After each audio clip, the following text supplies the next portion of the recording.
They say that blood washes away, that with enough soap, enough bleach, enough scrubbing until the skin on your knuckles turns raw and your fingernails bend back, you can erase what happened. But I've walked across gym floors where it didn't matter how many coats of wax they poured over the hardwood. The stain was still there, not in color, not in sight, but in the way the light hit the boards at certain angles, in the way your feet slowed as if the air itself remembered, in the way the silence tightened, as though the walls themselves were holding their breath. That's the thing about cruelty. You think it's just a moment, an impulse, a reaction, a cheap laugh you forget about by the time you've brushed your teeth that night. But cruelty has weight. It seeps into the wood, the paint, the air. It survives long after the people who caused it have moved on, changed their names, had kids of their own. It sits there, like a living witness, waiting for someone to feel its presence again. Stephen King once wrote in Carrie, "The devil's voice is sweet to hear." And isn't that the truth? The moments before cruelty feel almost intoxicating, like the high before the drop. You feel the rush of superiority, the thrill of having an audience, the twisted joy of being the one holding the match. We like to think monsters are born with blood on their teeth, but most of the time, they start with a smile. In that gym, years ago, there was a girl who wasn't built for the game, not the one with basketball hoops and bleachers, but the one with whispered jokes and invisible hierarchies. She didn't move right, didn't talk right. She carried her awkwardness like a badge she never asked for. And for that, she became the evening's entertainment. I remember not just the scene, but the smell of the place. That faint, rubbery tang of gym mats mixed with the musk of sweat. And I remember thinking, just before it all started, that the air felt expectant, like everyone was leaning in, waiting for something to happen. The first laugh wasn't loud. Cruelty rarely starts with a roar. It begins as a murmur. Someone mutters something, just loud enough for their friends to hear. The friends smirk, then chuckle, then turn their faces toward the victim like a magnifying glass to the sun. That's when the heat begins. I watch the girl shrink, her shoulders curling inward, as though trying to make herself so small she could fall between the cracks in the floor. But no one gets that lucky. The laughter swelled, feeding on itself. That's the thing people forget.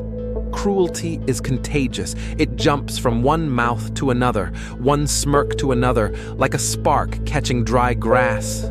And in that moment, I understood something I didn't have the words for back then. This wasn't about the girl.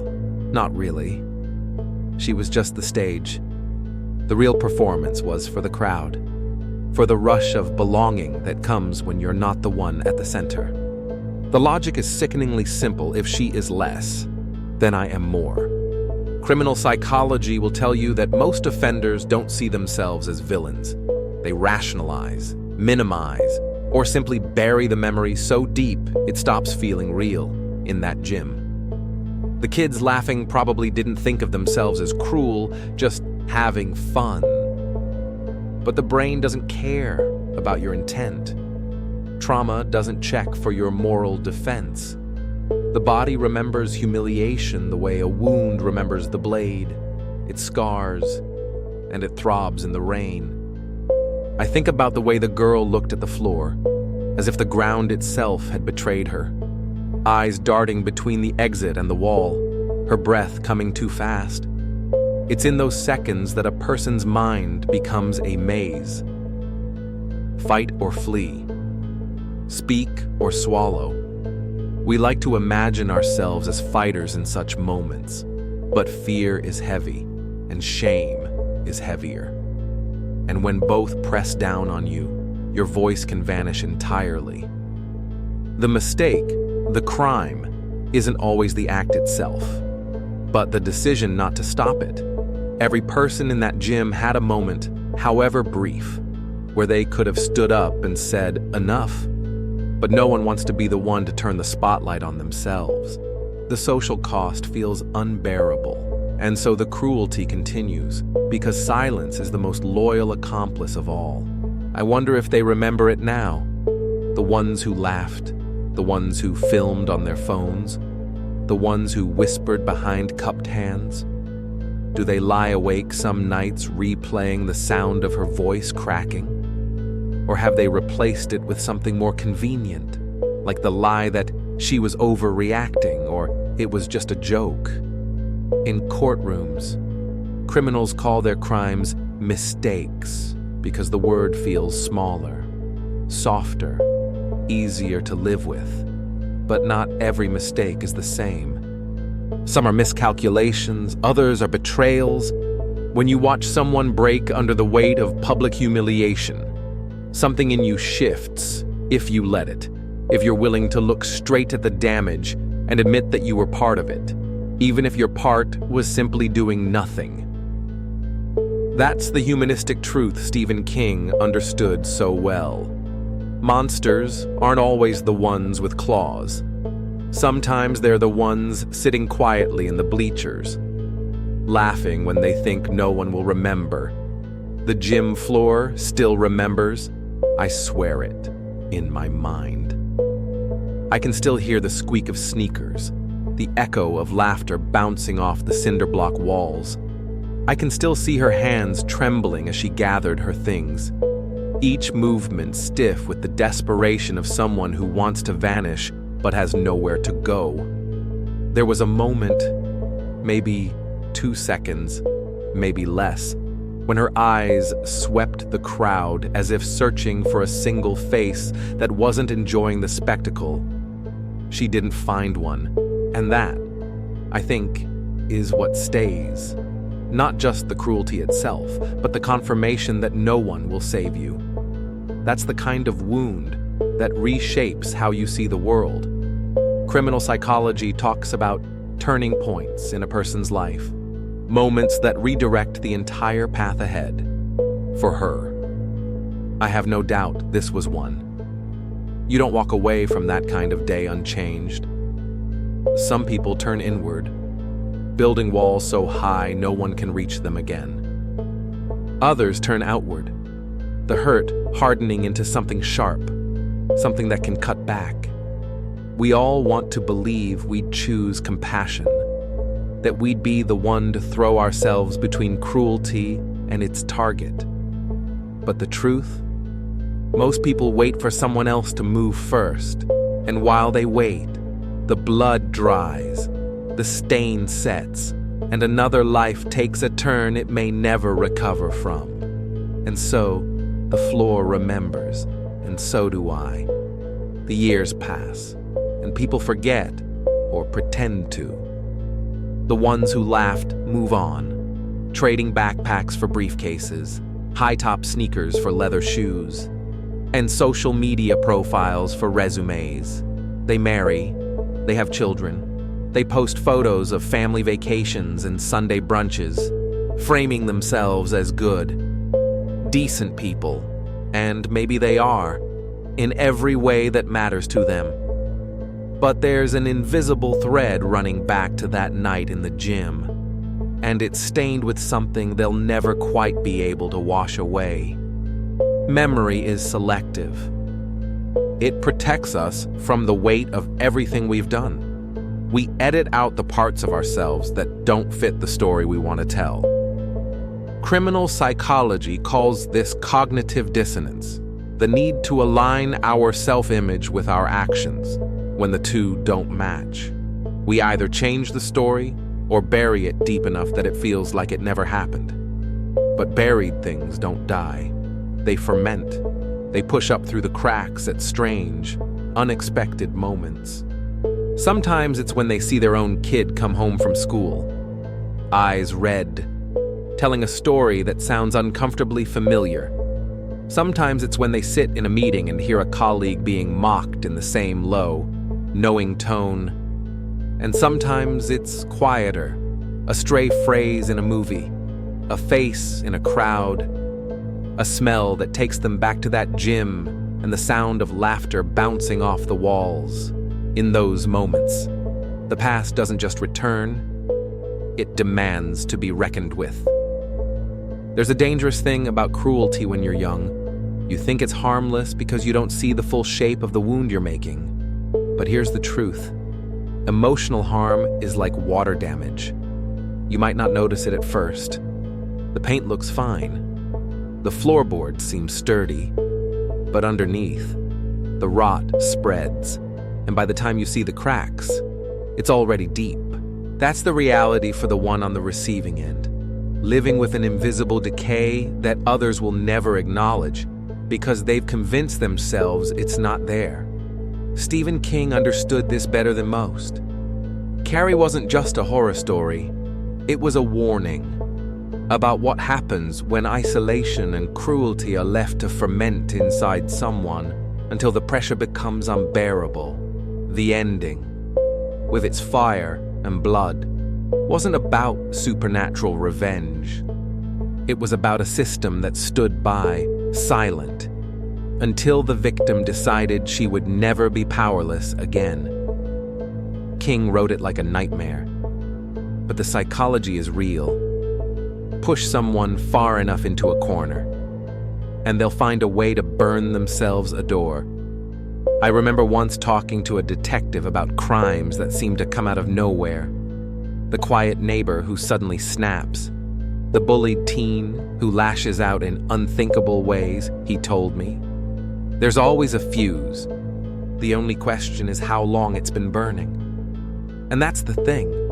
For the people who laughed in that gym, the night might have been just one bad joke, but for her, it might have been the final inch of a very long fuse.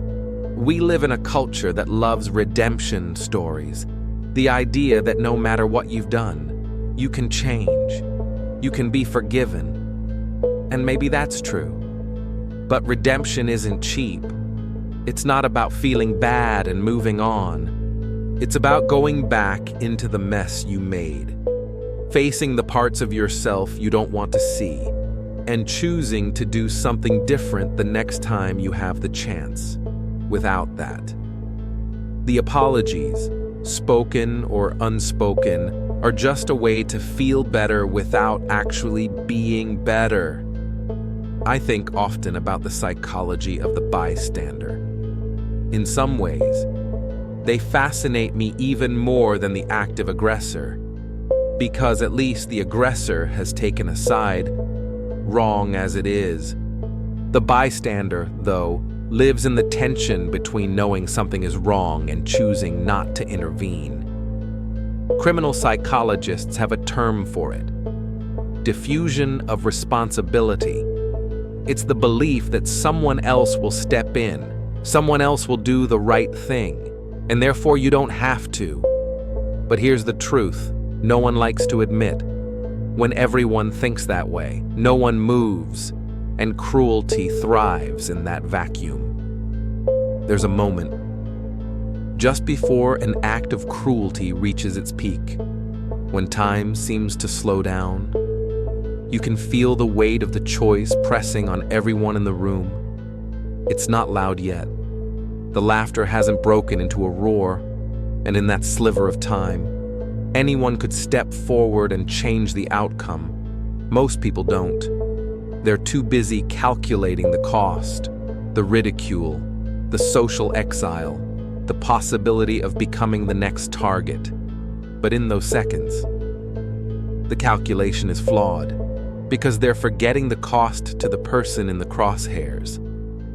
I imagine the girl years later, walking into a different gym, maybe for her kid's basketball game, maybe for a work event, and feeling that same knot in her stomach, the same phantom heat on her cheeks, because the body doesn't forget. The mind may file it away, but the body keeps score.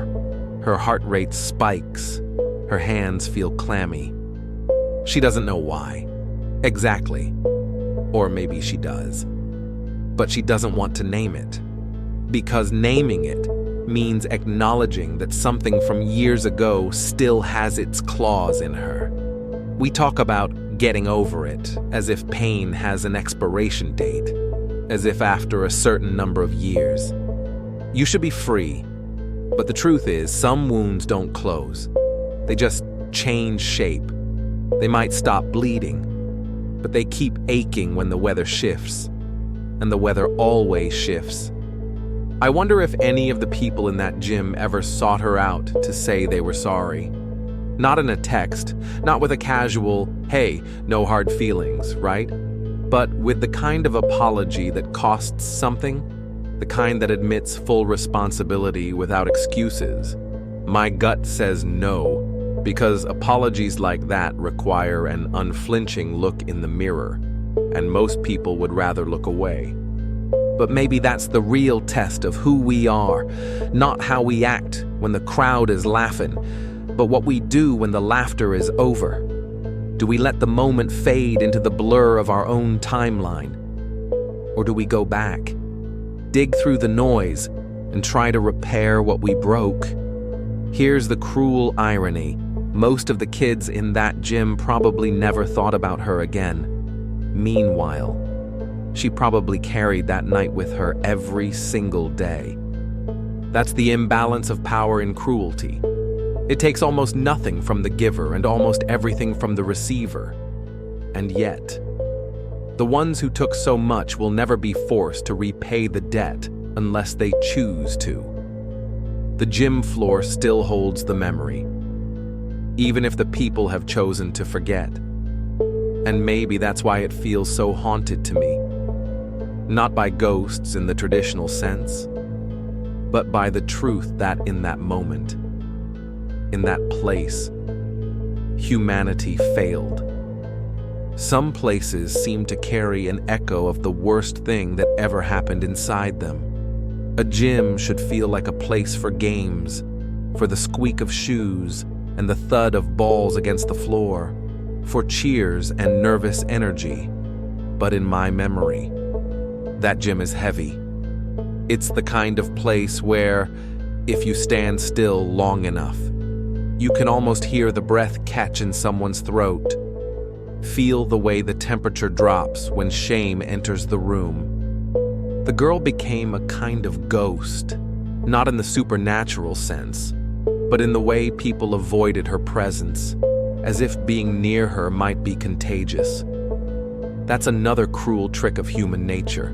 We sometimes treat the victim as though they are to blame for the way they've been treated. We avert our eyes. We don't sit beside them at lunch. We pretend they're not there. It's easier than confronting the truth that our silence is part of their isolation. In the language of criminal psychology, there's something called secondary victimization. It happens when a victim, instead of receiving compassion, is met with more judgment, disbelief, or exclusion. It's the double wound, where first, the harm itself, and then the social coldness that follows. For her, that gym was the scene of the crime, but the hallways afterward were the long, slow trial. No jury, no defense, just the silent verdict of every pair of eyes that looked away. I've often wondered about her inner world in those days, what it feels like to be the subject of 100 whispered conversations, to feel laughter die the moment you enter a room because everyone is afraid you've heard your own nickname. That kind of social cruelty is invisible to those who aren't its target, to everyone else. Life goes on, but for the person in the crosshairs, it becomes a constant, grinding awareness. Every step, every word, every glance has to be calculated for survival.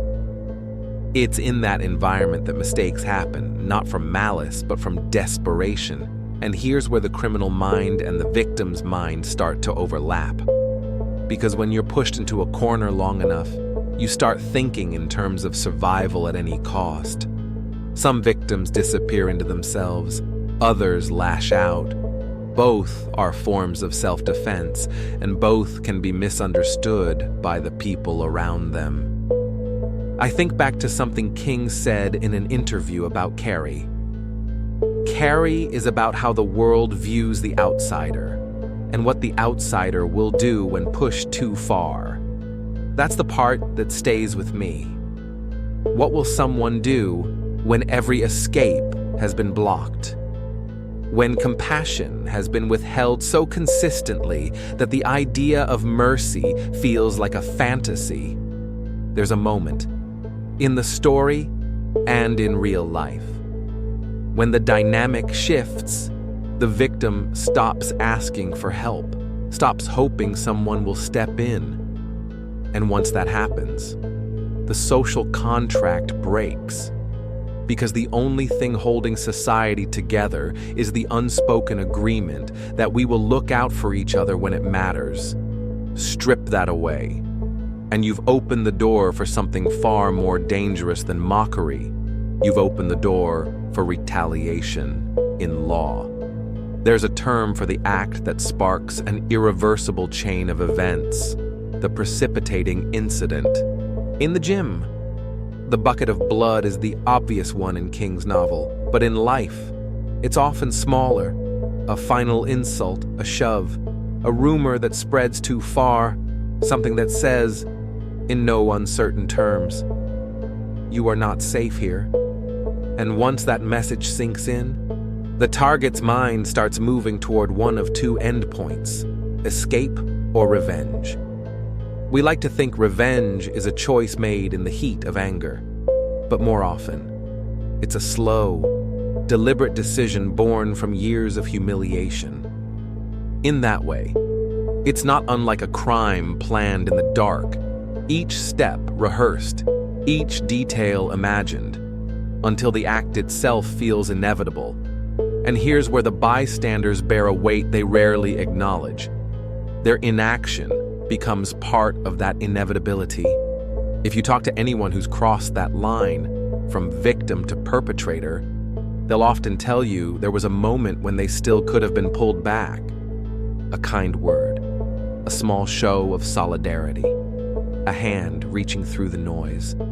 But when that doesn't come, when the silence is louder than the cruelty itself, the mind starts to harden. The idea of justice warps into something personal, something destructive. I sometimes imagine that girl years later, not in the same gym but in her own life, faced with a smaller version of the same cruelty, maybe a coworker who tries to humiliate her in a meeting, maybe a neighbor who whispers just loud enough for her to hear. And I wonder if she feels that old heat rise up in her chest, the urge to strike back, not just at the person in front of her, but at every ghost from that gym floor. That's the thing about pain. It doesn't stay neatly in the past. It waits. It carries forward, attaching itself to new faces and new places until you've forgotten where it even started. And this is why cruelty is never really over. It lives on in the survivor's decisions, in the way they trust or don't trust, in the way they love or can't love. It lives on in the aggressor's carefully curated self-image, the one that has no room for the truth. It lives on in the bystanders, too, in the quiet knowledge that they were there and did nothing. The blood on the gym floor speaks not because of the act itself, but because of everything that followed, or didn't. Every step afterward was an opportunity for repair, for acknowledgement, for a collective reckoning. None of it happened, and so the floor remembers. So do I. Sometimes I wonder what it would take to rewrite that moment, not erase it. You can't erase cruelty once it's been unleashed, but redirect its impact. Maybe it's as simple as one person walking down from the bleachers, putting a hand on her shoulder, and standing there beside her until the laughter stopped. Maybe it's calling out the first laugh before it becomes a roar. Maybe it's risking your own comfort to preserve someone else's dignity. That's the thing no one tells you about stopping cruelty. It's rarely convenient. It never happens at a moment when you feel ready or brave. It happens in a split second, when you have to decide whether you'll let the moment pass or plant yourself like a wall between the victim and the crowd. And you only get that chance once. The next time you're in a room where the air feels heavy, where the laughter turns sharp, remember the gym floor. Remember that silence is a choice, and it leaves a stain just as real as the act itself. Because cruelty doesn't just speak in the moment, it echoes, long after the crowd has gone home. Some people think the worst part of cruelty is the moment itself, the laughter, the shove, the public spectacle. But that's only the opening act. The real damage settles in after the noise dies, when the target is alone with the memory, replaying it over and over in the theater of their own mind. That's where the lasting injury happens, in the echo chamber of solitude. In that silence, the questions come. Why me? What did I do? Could I have stopped it? And the cruelest question of all, does this mean they're right about me? It's this final question that sinks the deepest hook. Because if you believe it, even a little, the aggressor's voice becomes your own. And now, you're carrying the weight of your enemy inside your own head. Criminal psychology has a term for this too: internalized oppression. When someone's self-image is reshaped by the constant repetition of cruelty, they start to behave as though the insults were truth. And here's the part that should make us all shiver. You don't need to keep hurting them once they've reached that point. They'll keep doing it to themselves. That's the efficiency of cruelty. It teaches its victim to carry on the work. But here's where the human spirit can also surprise you. Sometimes. From the ashes of humiliation, a different fire starts. Not the fire of revenge, but the fire of clarity. The moment you realize that no one is coming to save you, you also realize that you have nothing left to lose. And from that emptiness, strength can grow. The kind that doesn't rely on permission. The kind that isn't asking for anyone's approval. That kind of strength terrifies the people who once laughed. Because their power was always rooted in your fear. Take that away, and suddenly they have no control. I've seen it happen. The quiet shift when the victim stops flinching, stops apologizing for existing. It doesn't happen in a burst. It's slow, deliberate, almost imperceptible at first. But one day, they meet your eyes without looking away. One day, they say no without softening it. Stephen King's brilliance was in showing that when you push someone far enough into the dark, you don't get to decide what they bring back with them. It might be kindness, or it might be something else entirely. Either way, they will not return unchanged. And the ones who laughed, who whispered, who sat silent, will have to live with the knowledge that they helped shape that transformation. In some ways, I think that's what makes the blood on the gym floor speak so loudly in my mind.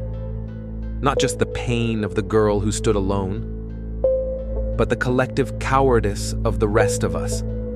Because cruelty requires an audience without witnesses. It loses its shine without laughter. It becomes hollow.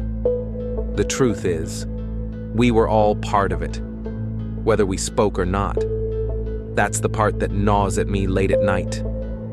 Not the idea that I was one of the loudest voices. I wasn't, but that I was one of the silent ones. I let it happen. I let the match burn without throwing water on it. And that's the moral rot at the core of so many human failures. We value our own safety more than someone else's salvation. In that way, we all have our own gym floors. They might not be literal, but they're the spaces in our lives where we stood by and let cruelty bloom. Maybe it was a boardroom instead of a basketball court, a family gathering instead of a pep rally. But the feeling is the same. The heat of the moment, the quick calculation, the decision to look away. And here's the truth I can't escape. If you stand by once, it becomes easier to do it again. Each silence smooths the edges of the next decision until inaction feels natural, until you've forgotten that you ever had a choice at all. That's how cruelty becomes culture, not because everyone is vicious, but because enough people are willing to watch. I wish I could tell you there's an easy fix, that you can undo the stain with a single act of courage or compassion. But life doesn't work that way. Repair is slow. It's awkward. It's messy. It's walking up to someone years later and saying the words you should have said then, knowing they may never forgive you.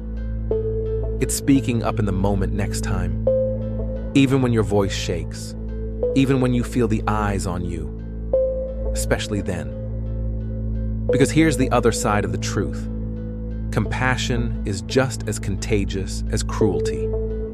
One person stepping forward can shift the room. One person saying stop can break the rhythm. It doesn't erase what happened before, but it can stop the wound from getting deeper. When I picture that gym now, I don't just see the girl. I see the hundreds of small decisions hanging in the air like dust motes, each one glinting in the light.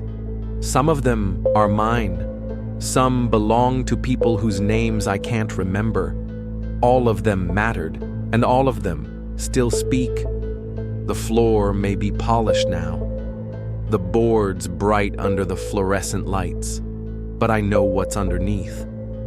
The stain is there, even if no one else can see it. And maybe that's the point.